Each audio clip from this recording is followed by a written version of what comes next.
이 시간 우리 시간이 되었으므로 우리의 마음을 정돈하시고 하나님 앞에 신령과 진정한 하나님의 예배를 드리도록 하겠습니다. 우리 다 함께 묵도하시겠습니다.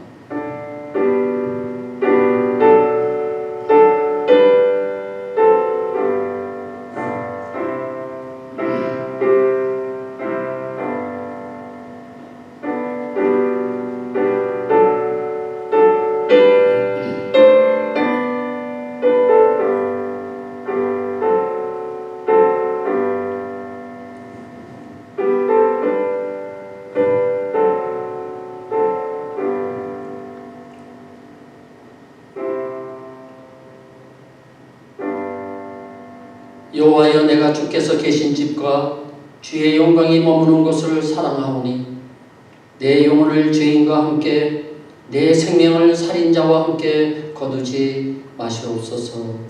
아멘. 말씀의 육신이 되어 이 땅에 오신 하나님 아버지, 오늘도 주님이 사랑하시는 주의 백성들이 하나님 앞에 모였습니다. 우리의 예배와 찬양을 통하여 주님 홀로 영광받아 주시옵소서. 지난 한 주간도 우리를 안전하게 지켜주셨음을 감사드립니다. 하나님 말씀 안에 세상이 줄 수 없는 지혜와 평안이 있음에도 불구하고 말씀을 멀리하고 무기력한 신앙생활을 했음을 고백하오니 우리를 용서하여 주시옵소서. 앞으로는 성경 말씀을 가까이 하는 데에 더 부지런하며 갓난아이처럼 순종한 마음으로 말씀을 대하며 그 말씀에 순종함으로 하나님을 사랑하며 또 하나님의 사랑을 이웃에 전파하며 살아가는 우리 모두가 되게 하여 주시옵소서. 말씀을 읽을 때나 들을 때에 성령의 감동으로 말씀의 참 의미를 깨닫게 하시고 그 가운데 주님의 음성을 듣게 하시며 묵상을 통하여 하나님을 인격적으로 깊이 만나게 하여 주시옵소서. 오늘 주시는 하나님의 말씀을 통하여 남은 인생 어떻게 살아가야 할 것인지, 어떠한 자세로 살아가야 할 것인지 다시 한번 결단하는 이 시간이 되게 하여 주시옵소서. 우리 소망장로교회가 이 마지막 시대의 복음의 사명을 잘 감당하게 하시고 어둡고 부패된 이 세상에 빛과 소금의 역할을 잘 감당하며 서로 사랑하며 섬기는 아름다운 향기나는 교회가 되게 하여 주시옵소서. 오늘 예배를 위하여 수고하는 손길들을 축복하여 주시고 그들의 수고가 하늘나라 생명책에 다 기록되게 하여 주옵소서. 오늘 모든 예배 순서를 주님께 온전히 의지하며 이 모든 말씀을 거룩하신 예수님의 이름으로 기도드립니다. 아멘.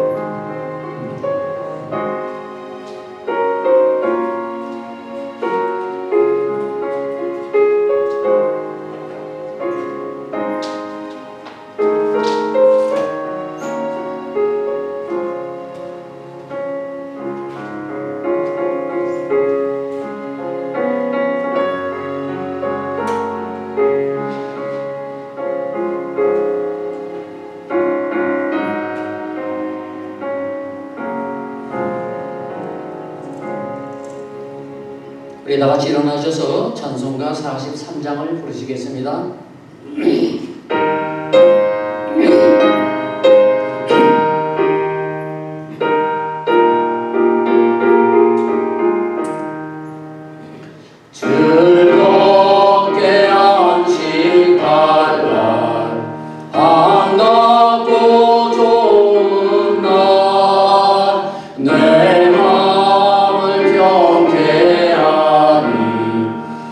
즐겁고 기쁜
성시교독 42번이 되겠습니다. 시편 98편 말씀입니다.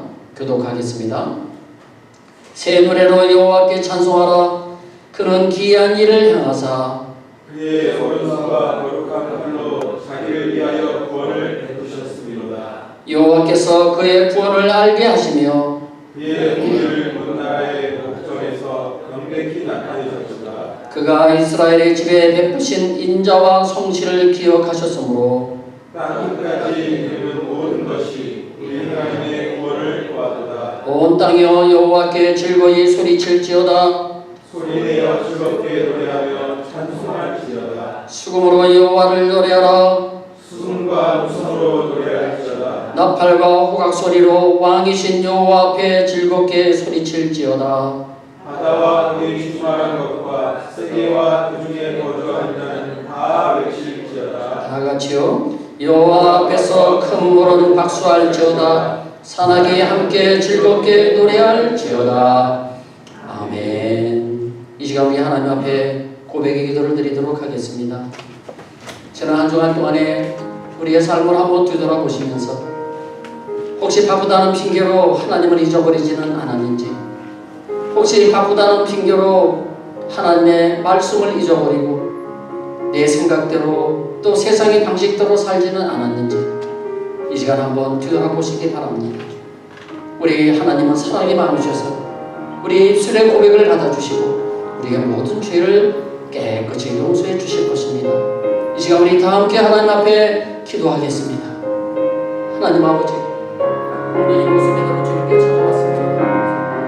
하나님, 나는 더럽고 추악한 죄인입니다. 하나님, 이 죄를 주님의 십자가 뒤에 가져주시고 어린 양의 보혈의 피를 받고 쏟아 발끝까지 정결하게 씻어서 하나님 앞에 거룩하고 깨끗하게 살아가기를 원합니다. 하나님 만나는 그날까지 하나님의 뜻을 이루며 하나님의 일에 열심을 내며 살다가 주님의 기쁨으로 만나는 귀한 종이 되기를 원합니다. 또 종이 더러운 수는 재단이 숨을 지켜주시고 주님의 가슴 말씀만을 전할 수 있는 깨끗한 입술과 삶을 주시고 하나님 아버지, 하나님만이 세상에 입술을 살게 해주시고 하나님의 말씀에 행복해 되게 하여 주옵소서. 아버지께 모든 것 감사드리며 예수님의 이름으로 너희 죄가 주홍 같을지라도 눈과 같이 씌워질 것이요 진홍같이 붉을지라도 양털같이 희게 되리라. 아멘. 전능하사 천지를 만드신 하나님 아버지를 내가 믿사오며 그 외아들 우리 주 예수 그리스도를 믿사오니 이는 성령으로 잉태하사 동정녀 마리아에게 나시고 본디오 빌라도에게 고난을 받으사 십자가에 못 박혀 죽으시고 장사한 지 사흘 만에 죽은 자 가운데서 다시 살아나시며 하늘에 오르사 전능하신 하나님 우편에 앉아 계시다가 저리로서 산자와 죽은 자를 심판하러 오시리라. 성령을 믿사오며 거룩한 공예와 성도가 서로 교통하는 것과 죄를 사하여 주시는 것과 몸이 다시 사는 것과 영원히 사는 것을 믿사옵나이다. 아멘. 우리 찬송가 151장을 부르시겠습니다. 만왕의 왕 내 주께서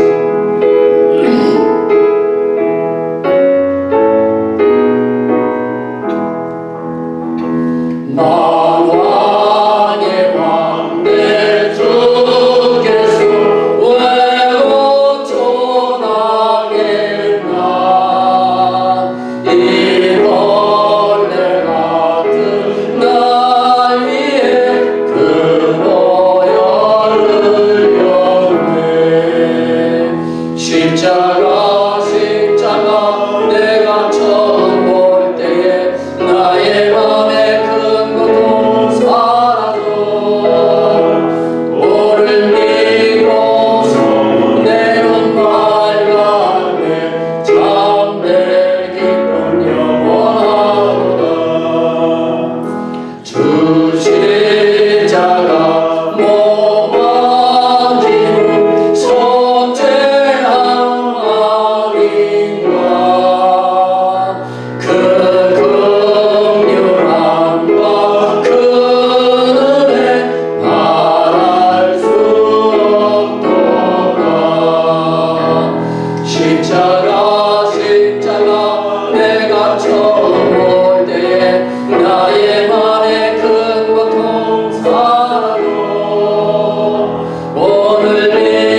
오늘 하나님께서 우리에게 주신 말씀은 누가복음 17장 11절부터 19절까지 말씀입니다. 우리 함께 교독하도록 하겠습니다. 제가 11절, 여러분들이 12절 이렇게 읽으시면 됩니다. 예수께서 예루살렘으로 가실 때에 사마리아와 갈릴리 사이로 지나가시다가 한 마을에 들어가시니 나병 환자 10명이 예수를 만나 멀리 서서 소리를 높여 이르되 예수 선생님이여 우리를 불쌍히 여기소서 하거늘 보시고 이르시되 가서 제사장들에게 너희 몸을 보이라 하시더니 그들이 가다가 깨끗함을 받으리라. 그 중에 한 사람이 자기가 나은 것을 보고 큰 소리로 하나님께 영광을 돌며 돌아와 예수의 발 앞에 엎드려 감사하니 그는 사마리아 사람이라. 예수께서 대답하여 이르시되 10사람이 다 깨끗함을 받지 아니하였느냐? 그 9은 어디 있느냐? 이 이간 외에는 하나님의 영광을 돌리러 돌아온 자가 없느냐 하시고 함께 같이 읽겠습니다. 그에게 이르시되 일어나 가라 내 믿음이 너를 구원하였느니라 하시더라. 아멘. 예, 자리에 앉아주시기 바랍니다. 네, 지난 한 주간도 여러분들 수고들 많이 하셨습니다. 예, 또 이렇게 건강한 모습으로 여러분들 또 이렇게 얼굴을 뵈니까 너무 감사하고 또 오늘 하나님의 말씀을 통해서 또 전하는 전하 또 듣는 여러분들이 함께 은혜 받기를 주님의 이름으로 축복합니다.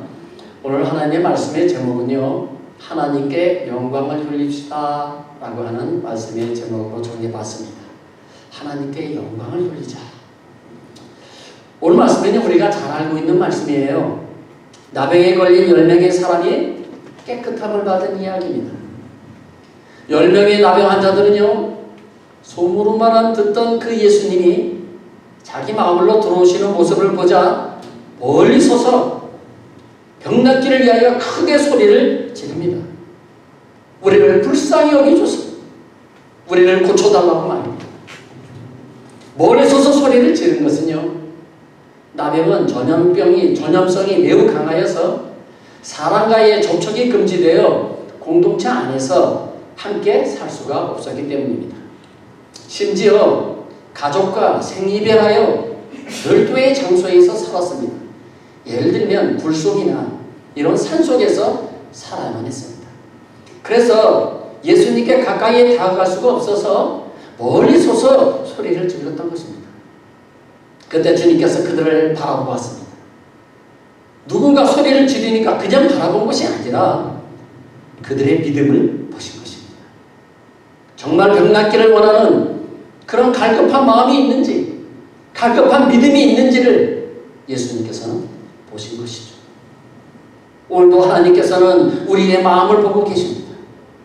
문제를 해결하려고 하는 그런 갈급한 마음이 있는지, 갈급한 믿음이 있는지, 그것을 오늘도 하나님께서는 우리를 보고 계신다는 사실이죠.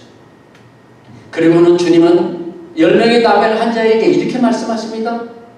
가서 제사장들에게 너의 몸을 보이라. 이렇게 말씀하신 것은요, 그들 마음속에 갈급한 믿음이 있는 것을 주님께서 확인하신 것입니다. 당시에는 예수님께서 의사 역할을 제사장들에게 맡겼어요. 그래서 당시 제사장들은요, 의사 역할도 해야 했고, 그리고 재판관의 역할도 해야 했고, 그리고 또 말씀도 가르쳐야 하는 그 많은 일들을 이 제사장들이 감당을 해야만 했습니다. 그래서 주님은 제사장에게 가서 너의 몸을 보이라고 말씀하셨던 것입니다. 제사장이 보고 병의 정도를 판단하여 최종 판정을 내리기 때문에 그렇습니다. 완치되었다고 하는 최종 결과가 나오면 사람들 앞에서 공포를 합니다.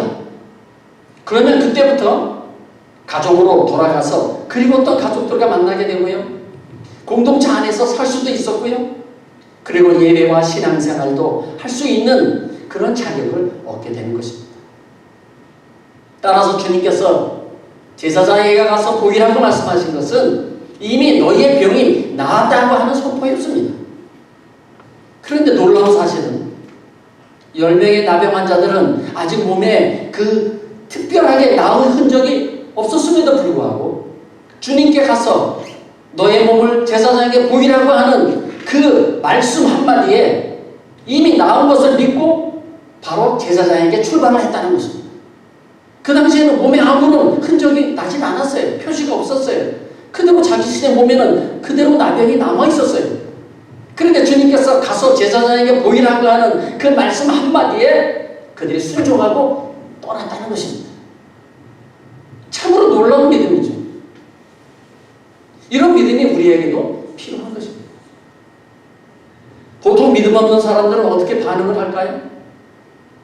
몸에 아무런 변화가 없는데 제사장으로 가라고 하면 뭐라고 얘기를 하겠어요?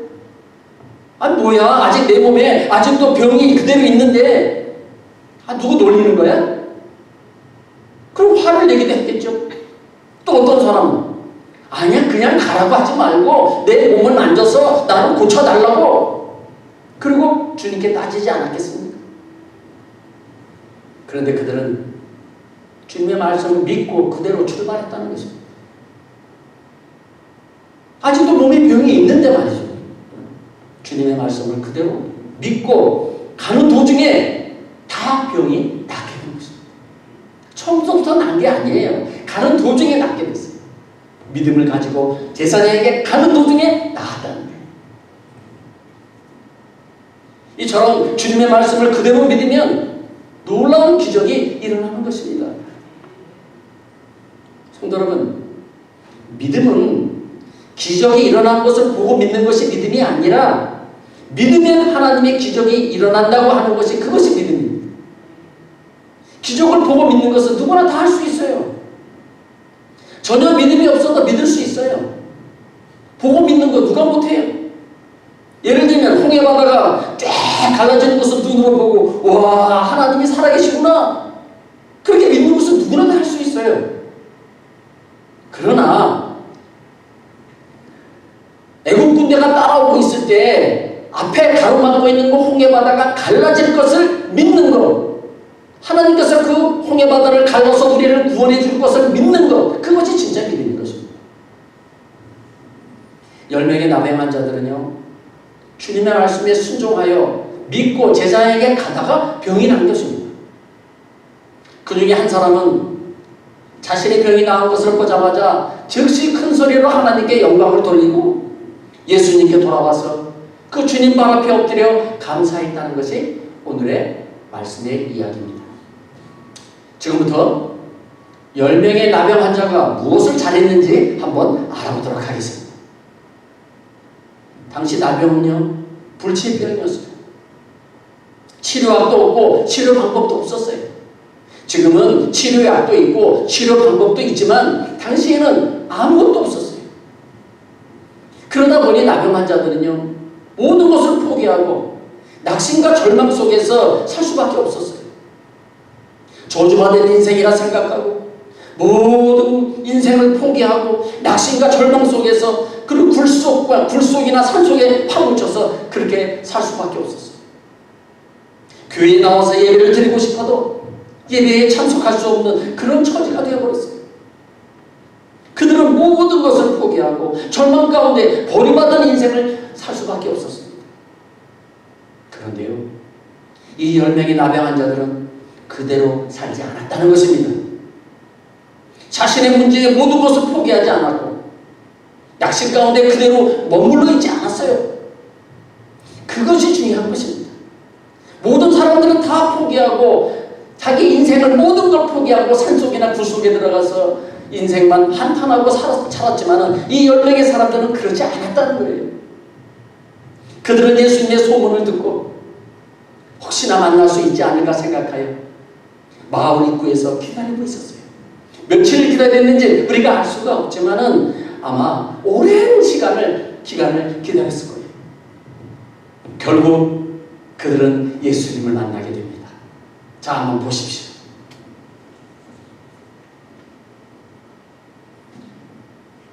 그들은 예수님을 보자마자 머리에서 소리를 지르기 시작합니다. 예수 선생님이여, 우리를 불쌍히 여겨 주시옵소서.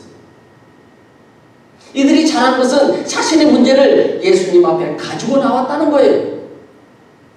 그런데 문제는 믿음이 없는 사람들은 인생의 문제를 자신이 껴안고 자신이 해결하려고 합니다. 아니면 다른 사람의 힘을 빌려서 해결하려고 해요. 그러나 믿음의 사람은 다릅니다. 믿음의 사람은 자신의 문제를 주님께 가지고 와서 주님 앞에 내놓습니다. 주님께 아뢰고 주님께 내 문제를 맡기는 것입니다. 이것이 바로 믿음의 사람인 것입니다. 바로 이 10명의 이 나병 환자들이 그런 사람들이었어요. 인생을 포기하지 아니하고 믿음을 가지고 주님께 나와서 주님께 소리를 질렀던 것입니다. 시편 50편 15절 말씀에 이런 말씀이 있습니다. 우리 같이 한번 읽겠습니다. 시작. 환난 날에 나를 부르라. 내가 너를 건지리니 네가 나를 영화롭게 하리로다. 아멘은. 주님은 어떤 어려움과 환난 가운데 있다 할지라도 그 문제에 빠져 헤매지 말고 주님께 부르짖으라고 말씀하고 계십니다. 그리하면 내가 그 환난에서 건져주시겠다고 약속하셨다는 것을 여러분들 믿으시기 바랍니다. 또 있습니다. 예레미야 29장 12절 13절 말씀입니다. 같이 읽겠습니다. 시작. 너희가 내게 부르짖으며 내게 와서 기도하면 내가 너희들의 기도를 들을 것이요 너희가 온 마음으로 나를 구하면 나를 찾을 것이요 나를 만나리라. 아멘. 또 신약에 와서요 빌립보서 4장 6절 7절 말씀을 한번 보십시오. 시작. 아무것도 염려하지 말고 다만 모든 일에 기도와 간구로 너의 구할 것을 감사함으로 하나님께 아뢰라. 그리하면 모든 지각에 뛰어난 하나님의 평강이 그리스도 예수 안에서 너의 마음과 생각을 지키시리라. 아멘. 성경은 이런 말씀들로 가득 차 있어요. 대표적으로 제가 3가지만 여러분들에게 소개했지만요. 너무너무 말씀이 많아서 시간 관계상 다 준비하지는 않았어요. 성경에는 이런 말씀들로 가득 차 있어요.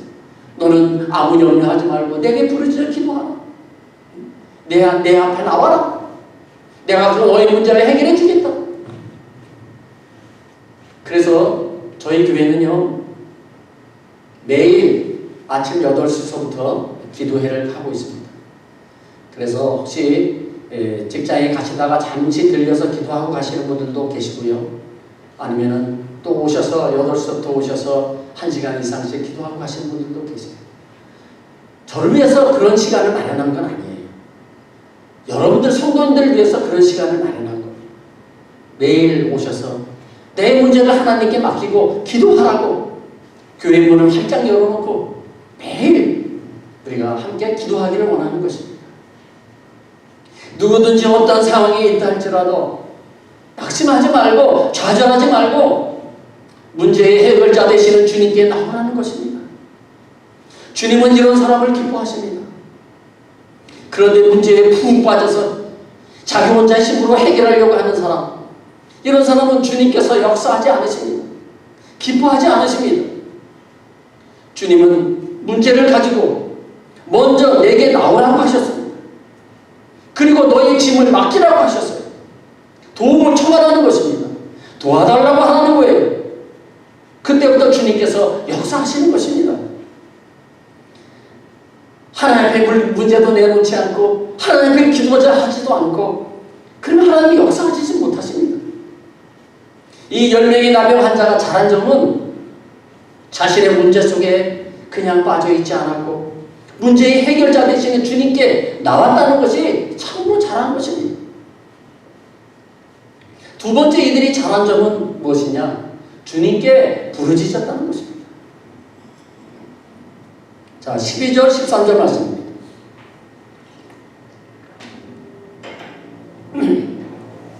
우리 같이 한번 읽겠습니다.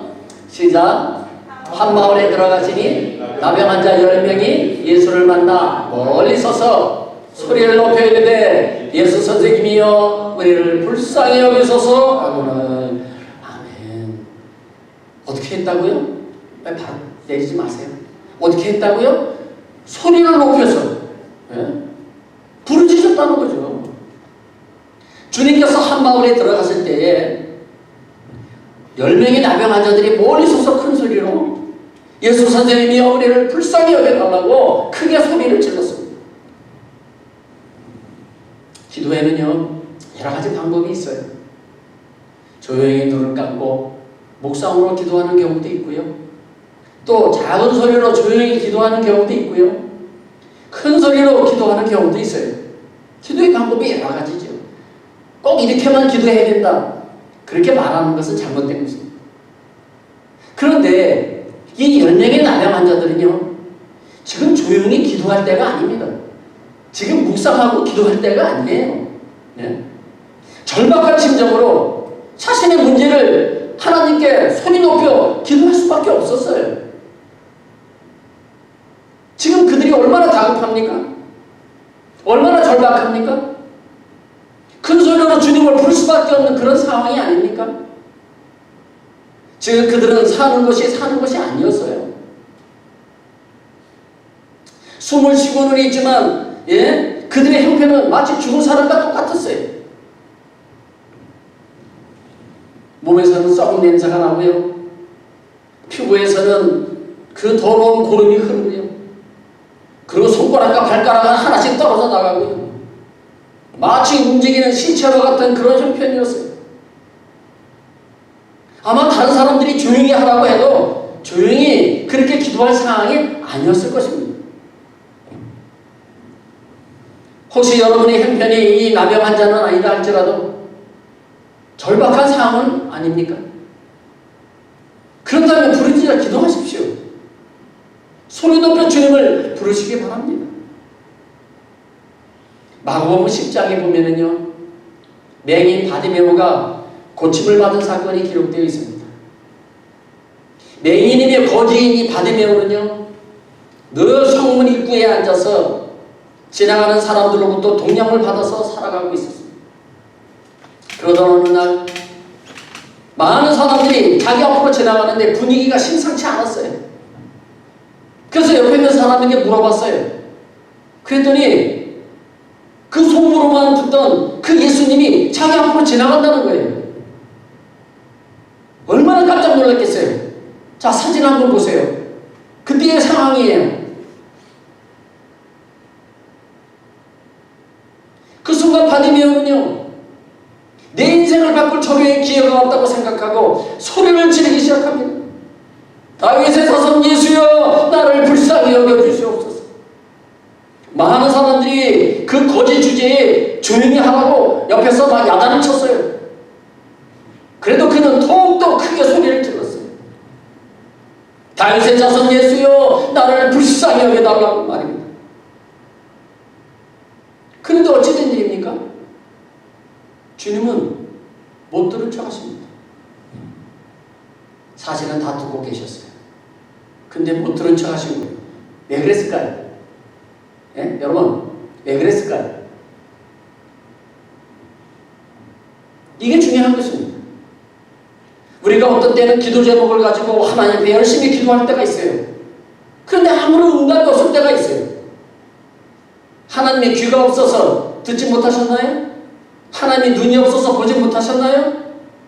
아니죠. 왜 응답을 바로 안 해주세요?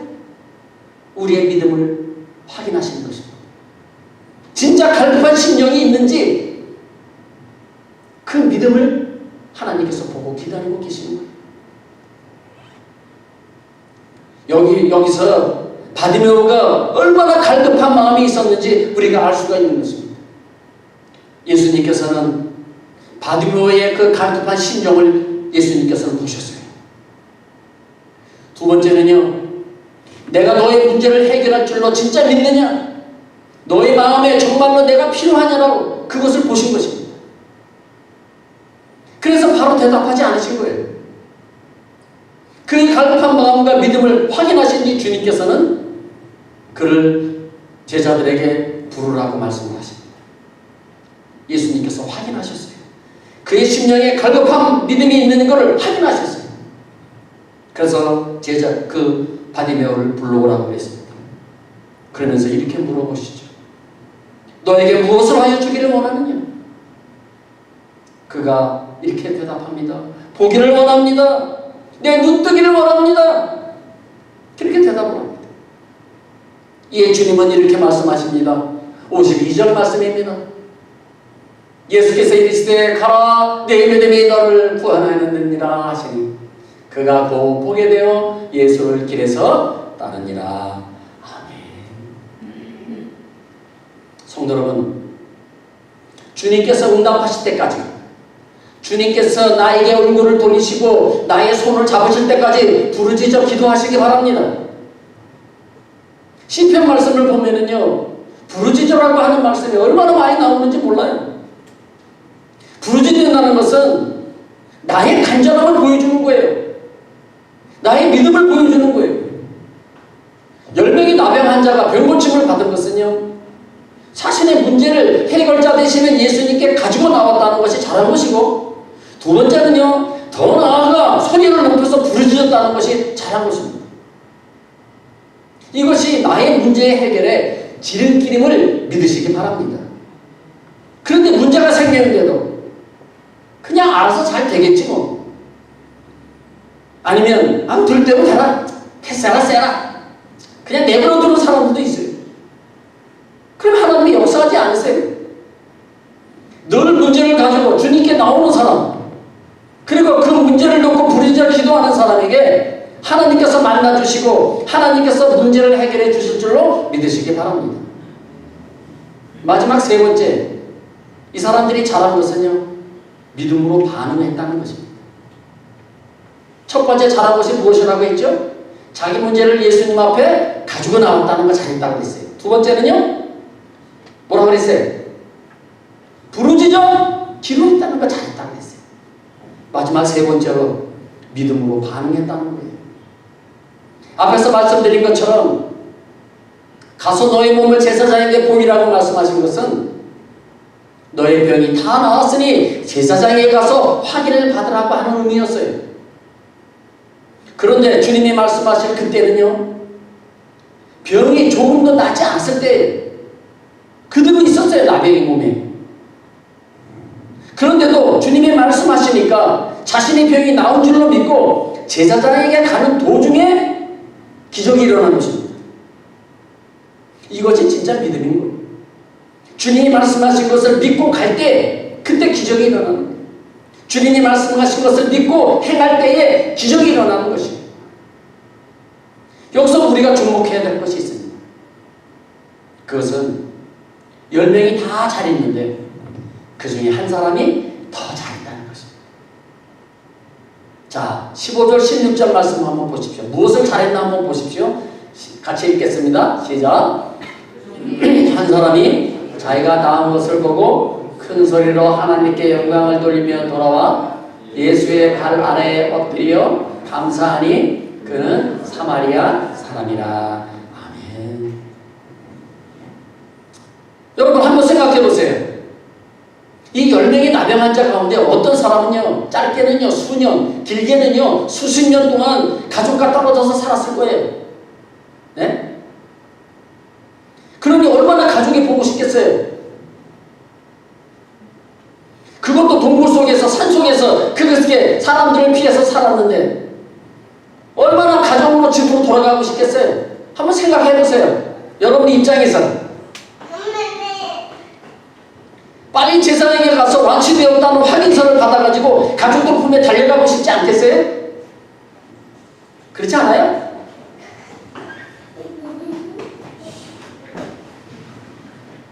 여러분, 그 사람의 심정이 조금은 이해가 되십니까? 얼마나 갈급하겠어요? 그래서 제사장에게 가는 도중에 자신이 병 나은 것을 확인하고는요, 9명은 뒤로 돌아보지도 않고, 예? 빨리 달려가서 가장 가까운 그 제사장에게 갔을 것입니다. 확인서를 받기 위해서 말이죠. 그런데 한 사람은 달랐습니다. 제사장에게 가다가 자신의 몸이 깨끗하게 된 것을 알고는 바로 자신의 병을 고쳐주신 하나님께 영광을 돌리고 바로 뒤돌아서 예수님께 돌아와서 예수님의 발 앞에 무릎을 꿇고 감사했다는 거예요. 이것이 더 잘했다는 것입니다. 10명이 다 잘했는데 그 사람이 더 잘했다는 거예요. 그런 사람이 되시기 바랍니다. 자, 사진 한번 보실까요? 9사람은 열심히 지금 달려가고 있죠. 근데 한 사람은 돌아와서 예수님의 앞에 무릎을 꿇고 감사합니다. 하나님은 이런 사람을 원하시는 거예요. 예수님은 자신의 발 앞에 돌아와서 감사하는 그에게 이렇게 말씀하십니다. 그것이 17절 말씀입니다. 예수께서 대답하여 이르시되 10사람이 다 깨끗함을 받지 아니하였느냐? 그 9은 어디 있느냐? 어디 있느냐? 주님의 이 말씀에는요, 두 가지 의미가 있어요. 첫 번째는요, 주님의 그 섭섭한 마음이에요. 섭섭한 마음이 있어요. 우리도 주님께 기도하여 받은 은혜가 있으면은 그것이 크고 작든지 상관없이 감사해야 한다는 것이에요. 그렇지 않으면 주님께서 섭섭해 하세요. 비록 작은 것이라도 말이지. 우리가 자녀들에게요, 용돈을 주든지 선물을 줄 때에 자녀들이 감사하다는 인사도 안 하고 그냥 툭 받아가지고 자기 방에 툭 들어가면 어때요? 어때요? 지연이 아빠? 성질나죠? 섭섭하지? 첫 번째는 섭섭한 마음이에요. 똑같아요.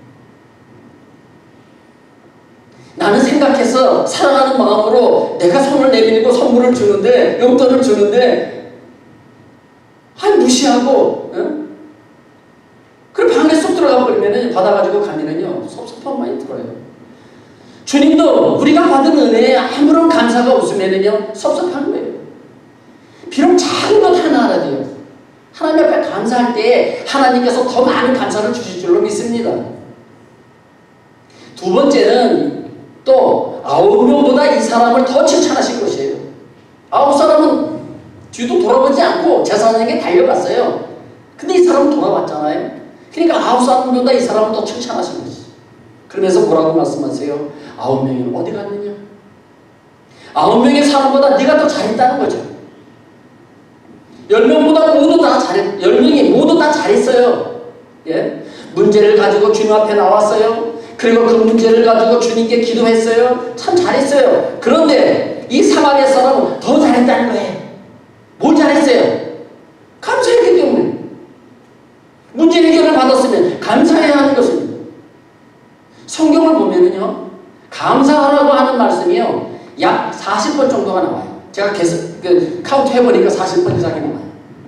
자, 그 중에서 몇 말씀을 한번 볼까요? 자, 시편 106편 1절 같이 읽겠습니다. 시작. 할렐루야. 여호와께 감사하라. 그는 선하시며 그 인자하심이 영원하미로다. 아멘. 그 다음 시편 136편 시작.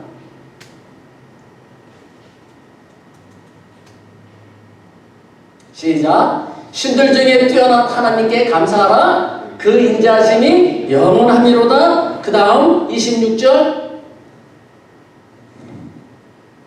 시작. 하늘의 하나님께 감사하라. 그 인자하심이 영원하미로다. 아멘. 시편 30편 4절 시작. 주의 성도들아 여호와를 찬송하며 그의 거룩함을 기억하며 감사하라. 아멘. 네. 또 여기 시편 30편 4절 말씀은요, 감사로 끝나는 것이 아니라요, 거기에 뭐가 한 가지 더 있어요. 주님을 찬송하라. 주님을 찬송하라. 여러분, 우리가 드리는 예배의 가장 중심이 뭔지 아십니까? 첫째가 찬송이에요. 둘째가 말씀이에요. 우리가 예배를 드릴 때 제일 먼저 무엇을 합니까? 찬송 드리잖아요. 우리 1부 예배 때는 안 드립니다만은 2부 예배 때는 찬송을 먼저 드리고 예배가 시작되잖아요. 예. 하나님이 우리를 위해서 이루어 놓으신 일을 찬양하는 것, 찬송하는 것, 그것이 우선이에요. 다른 말로 하면 하나님을 칭찬하는 것입니다. 영어로 프레이스라고 하죠. 하나님께서 이루어 놓으신 일이 너무너무 감사해서 주님을 찬양하는 거예요. 시편 100편 1.5절 말씀이 그 말씀이 아주 잘 기록이 되어 있습니다. 자, 시편 말씀 한번 우리 같이 한번 읽겠습니다. 시작. 온 땅이여 여호와께 즐거운 찬송을 부를지어다. 기쁨으로 여호와를 섬기며 노래하면서 그의 앞에 나갈지어다. 여호와가 우리 하나님이신 줄 너희는 알지어다. 그는 우리를 지으시니요 우리는 그의 것이니 그의 백성이요 그의 기르시는 양이로다. 감사함으로 그의 문에 들어가며 찬송함으로 그의 궁정에 들어가서 그에게 감사하며 그의 이름을 송축할지어다. 여호와는 선하시니 그의 인자심이 영원하고 그의 성실하심이 대대에 이르리로다. 시편 10편 말씀에 보면은요, 감사 찬송에 대한 말씀이 계속해서 나오는 거예요. 찬송은 즐겁고 기쁘게 부르라는 것입니다.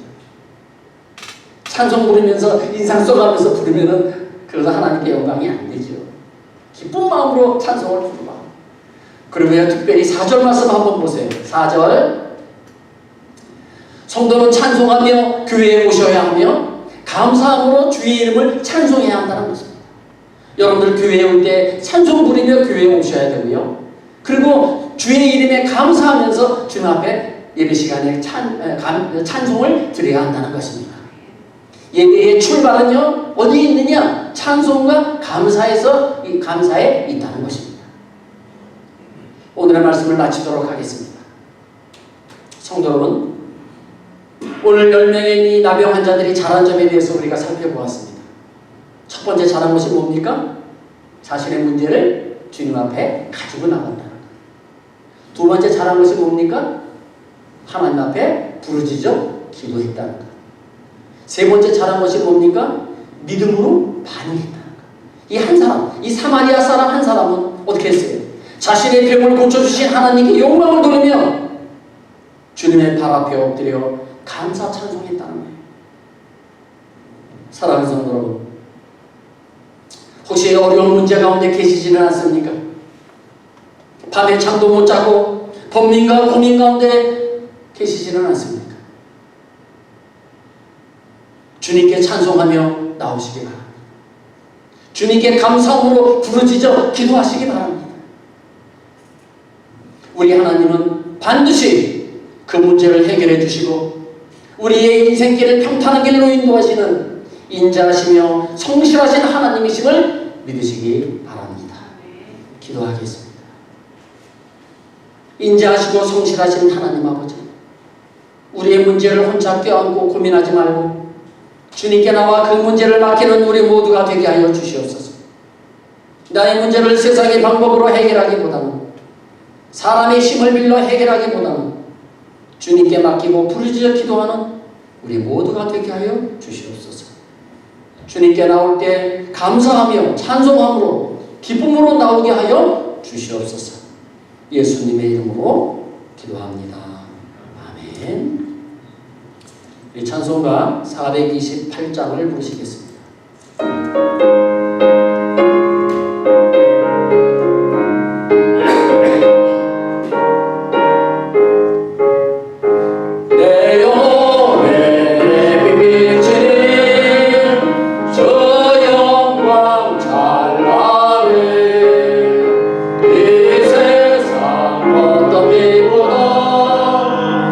예배 떠낸 나는 저의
지난주에 우리가 1박 2일 동안 우리 재직 캠프가 있었습니다. 재직 캠프 은혜 가운데 잘 마쳤습니다.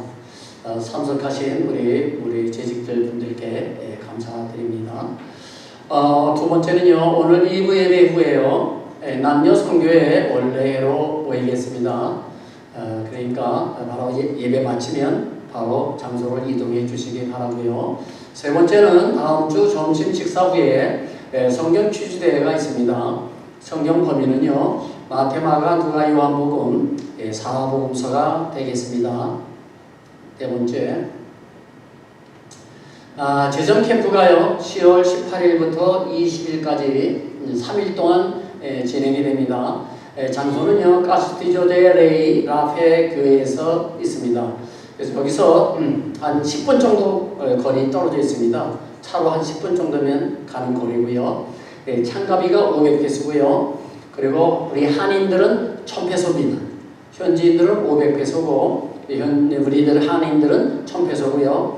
9월 달에 등록하시는 분들은요, 할인을 해줍니다. 그래서 현지인들은 400페소, 우리 한국인들은 800페소를 참가비로 내시면 됩니다. 그래서 10월 달이 되게 되면은 1000페소를 내셔야 됩니다. 누구나 다 참석할 수가 있고요. 한인이나 우리 멕시칸들이나 누구나 다 참석할 수가 있습니다. 그래서 이번 이 재정 캠프에 대해서 제가 그냥 간단하게 말씀을 드리면요, 무슨 내용이냐면요, 하나님께서 사람들에게 재물을 주시고요, 사람마다 어떻게 관리하는가를 하나님은 보고 계십니다. 하나님은 우리에게 물질을 주실 때는요, 그 물질을 어떻게 사용하는지 하나님이 보고 계신다는 거죠. 어떤 사람은 자신만을 위해서 사용하는 사람이 있고요, 어떤 사람은 그것을 가지고 많은 사람들에게 나누어주고 베풀고 사는 사람들도 있어요. 그래서 하나님께서 이 주신 재물을요, 어떻게 사용해야지 그래야지 하나님 앞에 더 많은 재물의 복을 받을 수가 있을까, 그 방법에 대해서 가르쳐주는 그런 훈련입니다.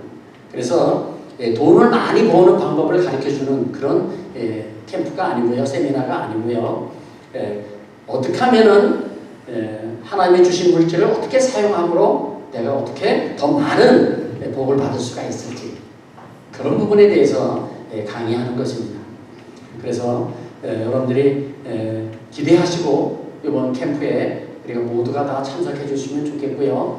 이제 18일 날이 금요일입니다. 그래서 금요일 날 휴가를 낼 수 있는 분들은요, 휴가를 내셔서 참석해 주시고, 정 안 되시는 분들은요, 토요일 날, 19일 날, 20일 날 주일 오후 시간에 우리 예배 마치고 그리고 옮기시면 되거든요. 그래서 그렇게 두 번에 참석하셔도 됩니다. 다음 주 대표 기도는요, 우리 국승호 집사님, 그 다음 주는 이용돈 집사님이 수고해 주시겠습니다. 우리 다 함께 일어나셔서요, 우리 주 은혜임을 우리가 한번 부르시고 축도함으로 모든 예배를 마치도록 하겠습니다.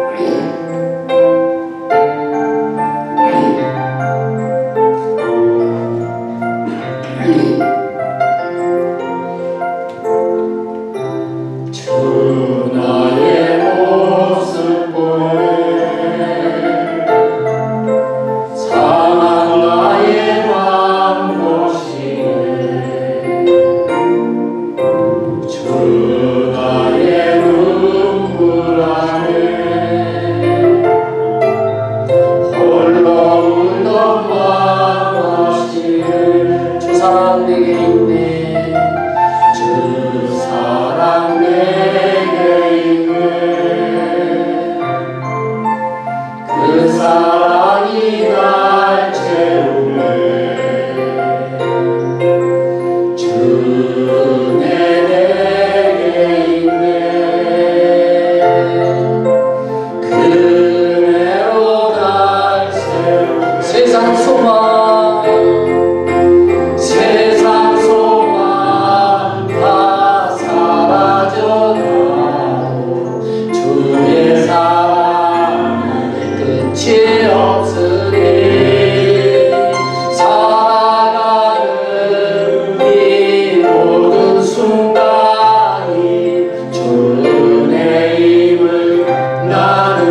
지금은 우리 구주 예수 그리스도의 은혜와 하나님의 크고 만족하신 사랑하심과 성령님의 교통교감 충만하신 은혜가 오늘 말씀을 듣고 하나님께 감사하며 찬송하며 영광을 돌리기를 원하며 떠나는 우리 모든 성도들 머리 위에, 그들의 가정과 직장과 사업장 위에, 그리고 우리 소망장로교회 위에, 그리고 우리의 조국 대한민국과 우리가 살고 있는 이 멕시코 땅 위에 지금부터 영원토록 함께 계실지어다.